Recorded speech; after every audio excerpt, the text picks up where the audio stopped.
Το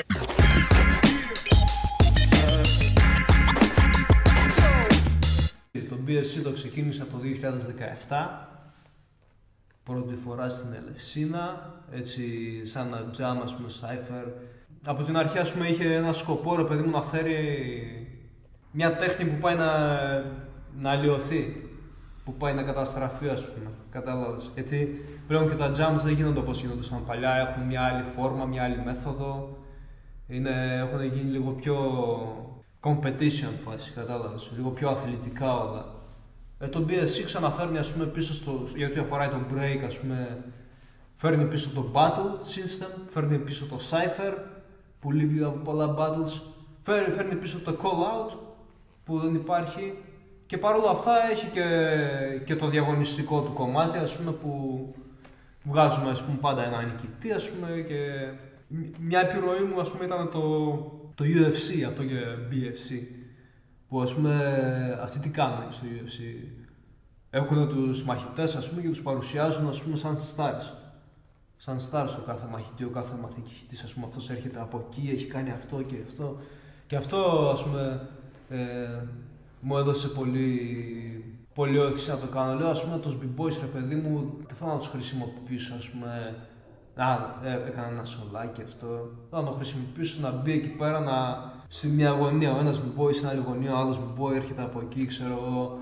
Είτε big όργανο, είτε ξέρω. Λέω για b-boy εννοώ για τις big organs, γιατί και αυτές είναι μέσα στη φάση μας. Και να έχουν και χρόνο να δείξουν αυτό που κάνουν. Κατάλαβες. Αυτό έβαλα και τα battles θα έχουν μεγαλώσει, θα κάνει 10 λεπτά. Ξέρεις τι, είναι διαφορετική, ας πούμε, προσέγγιση απλώς αυτό. Στρατηγική άλλη. Άλλη στρατηγική, δεν είναι ότι πεθαίνουν, γιατί και στο box πεθαίνουν, αλλά παίζουν 15 λεπτά, παίζουν 3 rounds. Το break νομίζω είναι πιο ξεκούραστο από ότι είναι το box, ξέρεις. Δεν ξέρω. Από την άποψη ότι στο άλλο, άμα χαμηλώσεις τα χέρια, τρως μπουκέτα, ξέρεις. Ναι. Στο break μπορείς να το κλέψεις, να το χορέψεις λίγο και να το κάνεις αλλιώς, όπως το θες εσύ. Δεν είναι ανάγκη δηλαδή συνέχεια να χτυπιέσαι. Ξέρεις, και ήταν αυτή λίγο η προσέγγιση, ότι να έχει ο b-boy τον χρόνο του, η big girl, να δείξει αυτό που είναι. Και να γίνεται ένα battle, ρε παιδί μου, που να μην χρειάζεται να πιεστείς, ρε παιδί μου, μέσα σε 2 εισόδους, ας πούμε, να δείξεις τα πάντα ή να δείξεις στην ουσία ποιος είναι πιο καλά σεταρισμένος, να δείξεις γενικά σαν b-boy τι είσαι. Το character εννοείς. Όλο το character, τις ιδέες σου, το πόσο καλή αντίληψη έχεις στη μουσική, όλα αυτά να έχεις τον χρόνο σου να τα δείξεις. Αυτό για ό,τι αφορά το breaking, σαν breaking event ξεκίνησε. Φέτος όμως υπάρχει αναβάθμιση. Και όχι μόνο φέτος, από πέρσι ξεκίνησε αυτή η αναβάθμιση και φέτος το συνεχίζω και το μεγαλώνω μάλλον. Είναι ότι θέλω να προσθέσω και άλλα street στοιχεία μέσα, ρε παιδί μου, όπως είναι το graffiti, για παράδειγμα, που στον Ασπρόπυργο ποτέ δεν είχαμε κάτι αντίστοιχο, ας πούμε, με graffiti, ας πούμε, graffiti fest ή οτιδήποτε. Θέλω ένα χοράπ, ας πούμε, που είναι και αυτό ένα στοιχείο, ας πούμε, της street κουλτούρας γενικώς. Scratching, DJing, που πάντα, ας πούμε, έχουμε και στα events μας. Θα έχουμε ένα show φέτος, ετοιμάζουμε κάτι και με αυτό. Beatbox, που ίσως και αυτό το είμαι υποσυζήτηση, ας πούμε, θέλω να το εντάξουμε και αυτό μέσα στη φάση. Και γενικά ότι έχει να κάνει με τη street κουλτούρα, νομίζω έχει χώρο στο BFC. Θέλω να το κάνω ένα fest, το οποίο να αναδεικνύει τις street τέχνες. Πολύ σημαντικό. Αυτό.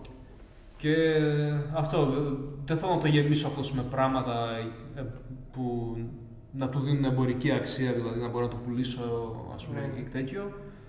Θέλω μέσω αυτού να δημιουργήσω κοινό που να αγαπήσει, είτε που ήδη αγαπάει τις τέχνες, να έχει ένα χώρο να τις κάνει αυτές τις τέχνες, είτε κοινό που δεν την ξέρει αυτή την κουλτούρα και όλο αυτό το πράγμα, να έρθει πιο κοντά σε αυτό και να το μάθει.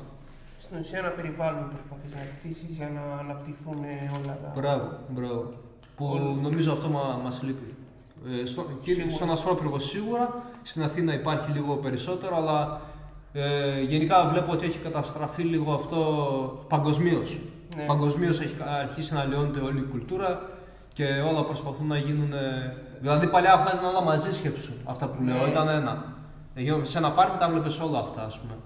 Ενώ τώρα τα βλέπεις όλα να είναι ξεχωριστά. Ας πούμε, το break έχει πάρει τη δικιά του πορεία, το rap έχει πάρει τη δική του πορεία. Είναι αναμενόμενο λίγο αυτό, βέβαια. Αναμενόμενο και αυτή είναι εξέλιξη. Η εξέλιξη απλώς. Εγώ θέλω να τα έχω και σε ένα περιβάλλον και όλα μαζί. Ξέρεις. Νομίζω μετά από εκεί ξέρεις τι προκύπτει κάτι άλλο, συνεργασίες καλύτερες, έμπνευση, δηλαδή το να βλέπεις μόνο break σίγουρα είναι έμπνευση. Το να βλέπεις όμως και άλλα πράγματα, ξέρεις, σου συνδυάζει άλλου, ξέρεις, είναι παραπάνω εμπειρία. Πιο εύκολα θα το παρακολουθήσει ο κόσμος, αν αυτό εννοείς, ας πούμε. Δηλαδή το break, ναι, μπορεί να είναι βαρετό για να φαίνεται. Όχι, δεν εννοώ αυτό. Και για τους καλλιτέχνες, όχι μόνο για αυτούς που. Εγώ δεν θεωρώ το break μονότονο. Αλήθεια. Ναι, ρε παιδί μου, δεν είναι, αλλά όταν έχεις να παρακολουθήσεις 3-4 ώρες ένα event break, κάπου θα βαρεθείς σαν θεατής, κατάλαβες. Ναι. Δεν είσαι b-boy να καταλαβαίνεις τις τεχνικές και αυτά. Ενώ εγώ αυτό που προσπαθώ να κάνω είναι μέσα σε σύντομο διάστημα, μέσα στο event, να δείξω αρκετά πράγματα ώστε να υπάρχει τροφή για το θεατή, ρε παιδί μου, να είναι και ενδιαφέρον να το παρακολουθήσει. Σαν έναν άκυρο κόσμο που θα έρθει, ξέρεις, δεν είναι ανάγκη να είναι. Συμφωνώ. Και ίσως πρέπει. Νομίζω είναι ταυτόχρονο αυτό ότι πρέπει να δέσεις τους ήδη υπάρχοντες του μέσα στην κουλτούρα και ταυτόχρονα να δελεάσεις αυτούς που είναι απ' έξω. Ναι, ισχύει αυτό που.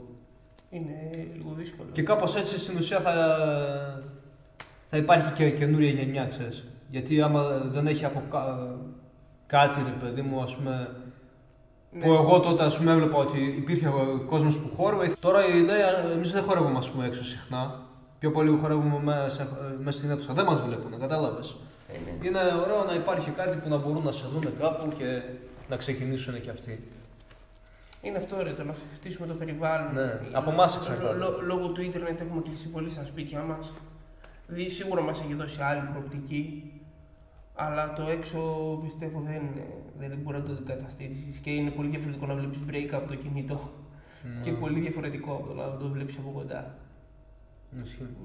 Εδώ αυτό που θέλω να πω είναι ότι 6 και 7 Απριλίου είναι το BFC Hip Hop Festival για όλους. 6 έχουμε και το warm up party που είναι στο καφενείο του Μπρέμπου. Να έρθετε, να πιούμε καμιά μπιερίτσα εκεί πέρα. Και 7 Απριλίου είναι το main event. Σκάστε όλοι, σας προσκαλώ. Θα δείτε κάτι που πιστεύω δεν το έχετε ξαναδεί.